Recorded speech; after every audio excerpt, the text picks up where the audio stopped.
ఖర్చేం లేదు సార్. ఎక్కడ ఆయన చెప్పిన హామీల వరకు అన్ని సూపర్ 6 అంటే సూపర్ 6 లాగే ఉన్నాయి. చాలా బాగున్నాయి. ఆయన చెప్పినట్టుగా అన్నీ నెరవేరుస్తామని మొన్ననే మాట జరిగింది పక్కాగా. ఎందుకంటే ఇక్కడ కూటమి ప్రభుత్వం అనేది ఒక మాట అన్నదంటే దానికి కట్టుబడి ఉంటుందండి. దానికి సంబంధించి ఎంతమందికి ఇవ్వాలనుకుంటే అంతమందికి ఇస్తారు. కానీ ఇది మాత్రం బడ్జెట్ సమావేశాలు పక్కాగా అమలు చేస్తారు.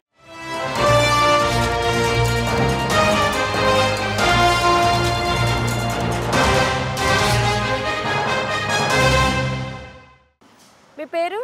గంగరాజు. ఓకే అండి, రీసెంట్గా చూసుకుంటే అసెంబ్లీలో బడ్జెట్ సమావేశాలు జరిగినాయి కదా, దీని మీద మీ అభిప్రాయం ఏంటి? బాగున్నాయి మేడం, చాలా వరకు నీట్గా అన్నీ చేశాడు. మేము అనుకునే వరకు వచ్చేసాయి అన్నీ. ఓకే, అంటే ఈ మే నెల నుంచి స్కూల్స్ ఓపెన్ అయ్యే లోపు ఫస్ట్ విడత అనేది స్టార్ట్ చేయాలి అని అనుకుంటున్నారు కదా? అవును, మే నెలలో మొత్తం సూపర్ 6 ఇస్తా అన్నారు. తల్లికి వందనం ఫస్ట్, తర్వాత మిగతా కూడా ఇస్తా అన్నారు. గతంలో చూసుకుంటే ఇంట్లో ఎంతమంది పిల్లలున్నా ఈ పథకం అనేది ఒక్కరికే వర్తించేది కదా.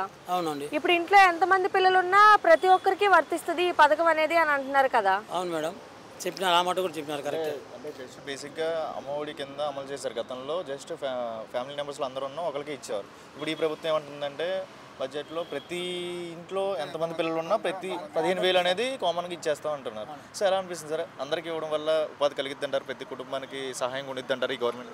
చాలా సాయం కదా సార్. ఈ వర్షాలు లేక పంటలు పండగ చాలా ఇబ్బంది పడేటోళ్ళకి ఎంతో మేలవుతుంది కదా సార్.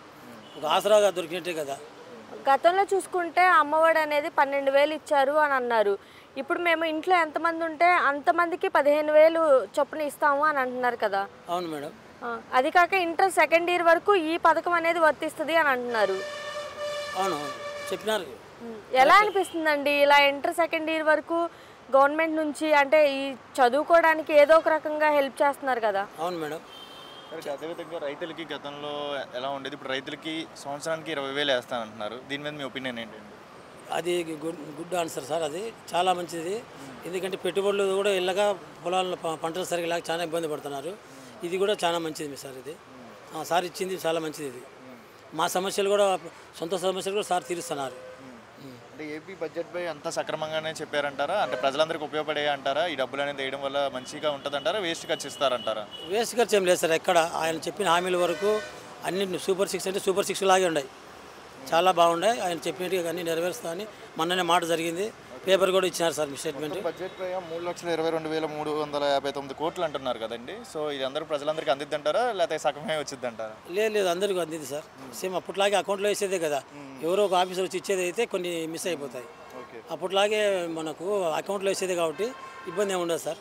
సో ఏపీ బడ్జెట్ సమావేశాలు అయితే మీకు ఎలా అనిపించినాయి మొత్తానికి? అంటే మంచి బడ్జెట్లు ఇవన్నీ మంచిగానే ప్రజలకు అందిస్తారంటారా, లేకపోతే గత ప్రభుత్వంలాగా కొన్ని ఎఫెక్ట్స్ ఏమైనా కనపడతాయి అంటారా? అంటే కూటమి ప్రభుత్వంలో గత ప్రభుత్వంలో ఎఫెక్ట్స్ ఏమి కనపడ్డాయి, ఈ ప్రభుత్వంలో ఎఫెక్ట్స్ ఏమి కనపడకుండా ప్రతి ఇంటికి అందేలా చేస్తాం అంటున్నారు. సో ఈ బడ్జెట్ సమావేశాల మీద మీ అభిప్రాయం? చాలా బాగుంటాయి. ఎక్కడ మిస్ అయ్యేదానికి ఆస్కారం లేదు. అన్నీ నెరవేరుతాయి సార్. అన్నీ పర్ఫెక్ట్గా ఉన్నాయి. ఆయన చెప్పిన రూల్స్ కానీ మొత్తం సర్వే చేయడంలో కానీ అన్నీ పర్ఫెక్ట్గా ఉన్నాయి. ప్రతి ఒక్కటి నేరుగా చేరుతాను మాకు మనసుకున్నా సార్. ఓకే, రీసెంట్గా చూసుకుంటే పోసాని కృష్ణమురళిని కూడా అరెస్ట్ చేశారు కదా అండి, దీని మీద మీ అభిప్రాయం ఏంటి? అది మాట దురుసు మేడం. అది తప్పుడు మాటల వల్ల జరిగింది. అది ఆయన కూడా పిచ్చిగా అదేదో ఎవరో నాకు చెప్పింటే చేసినాను అది ఇదని సమాధానం చెప్తున్నాడు. కానీ అది చేసిందంతా ఆయన మనసులో చేశాడు. నా వెనకాల ఎవరు ఉండారులే అని. ఇప్పుడు తెలిసింది ఆయన వెనకాల ఎవరు లేరు, నన్ను లోపల వేసేసినారని.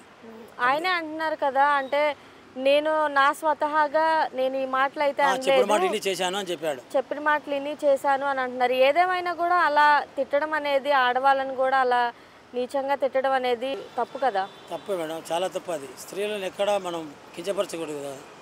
అది తప్పు. ఆయన చేసింది ఆ పని కించపరిచాడు, ఇంట్లో వాళ్ళని కించపరిచాడు.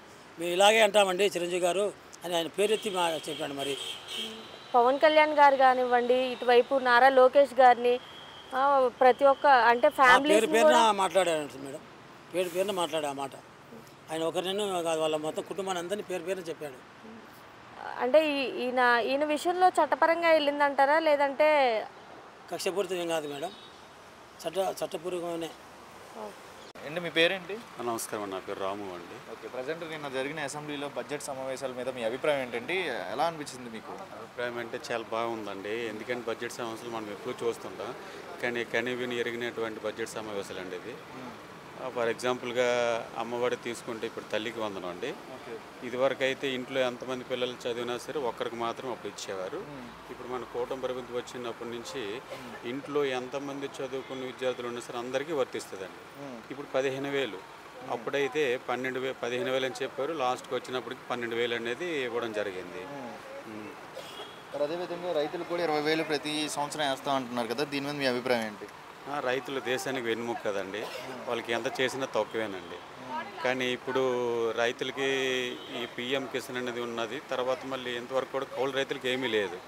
అటువంటిది మన కూటమి ప్రభుత్వం వచ్చినప్పటి నుంచి కౌలు రైతులకు కూడా 20,000 అనేది ఇప్పుడు ఇవ్వడం అనేది జరుగుతుందని నిన్న బడ్జెట్ సమావేశాలు వాళ్ళు కేటాయించారు. బడ్జెట్ కూడా చాలా సంతోషంగా ఉందండి. ఈ బడ్జెట్ సమావేశాలు 2025 నుంచి 2026 వరకు చెప్పినారు కదా, పర్ఫెక్ట్గా అమలు చేస్తారని నమ్మకం ఉందా? అంటే వీళ్ళు కూడా కరప్షన్లోకి వెళ్ళే అవకాశం ఉండిద్ది అంటారు? పక్కాగా. ఎందుకంటే ఇక్కడ కూటమి ప్రభుత్వం అనేది ఒక మాట అన్నది అంటే దానికి కట్టుబడి ఉంటుందండి. దానికి సంబంధించి ఎంతమందికి ఇవ్వాలనుకుంటే అంతమందికి ఇస్తారు. కానీ ఇది మాత్రం బడ్జెట్ సమావేశాలు పక్కగా అమలు చేస్తారండి. అంటే బేసిక్గా బడ్జెట్ సమావేశాలు మొత్తం ఓవరాల్ టోటల్ ఎంత చూపించారంటే 3,22,000 కోట్ల దాకా చూపిస్తున్నారు కదా. సో ఎలా అనిపిస్తుంది? అంటే ప్రజలందరికీ ఉపయోగపడిద్ది అంటారా? ప్రతి ఇంటికి వెళ్ళి రాబోయే రోజుల్లో మంచిగా అనేది అంటే వాళ్ళకి కూడా సపోర్ట్ అనేది ఉండిద్ది అంటారా? లేకపోతే వీళ్ళు కూడా వేస్ట్గా కట్ చేసి రెవెన్యూ అనేది జనరేట్ చేయకుండా అప్పుల పాలు చేస్తారు? లేదండి, పక్కాగా అయితే అమలు చేస్తారని మాకు కూడా గట్టి నమ్మకమే.